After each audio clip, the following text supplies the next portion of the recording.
Item ಮಾಡಿಸಿ.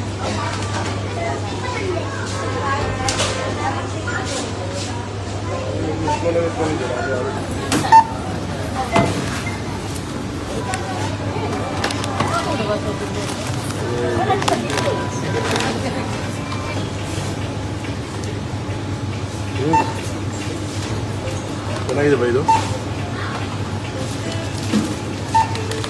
Yes hi team. So ಇವತ್ತು ನೋಡ್ಬೋದು ನೀವು, ನಾವು ಇವತ್ತು ಸೂಪರ್ ಸ್ಮಾರ್ಟ್ ಬಜಾರಿಗೆ ಬಂದಿದ್ದೀವಿ. ಸೊ 2557 ಪರ್ಚೇಸ್ ಮಾಡಿದ್ವಿ. ಸೊ 2 ಕೂಪನನ್ನು ಯೂಸ್ ಮಾಡಿದ್ವಿ. ಬರೀ ನಾವು ಪೇ ಮಾಡಿದ್ದು ಬರೀ 557. ಸೊ ನೋಡ್ಬೋದು. So that is power of my city. ಎಲ್ಲರೂ ಕೂಡ ಮೈ ಸಿಟಿ ಜಾಯಿನ್ ಆಗಿ ಇನ್ಕಮ್ ತೊಗೊಳ್ಳಿ ಅಂತ ಹೇಳಿ ಇಷ್ಟಪಡ್ತೀನಿ. Thank you so much.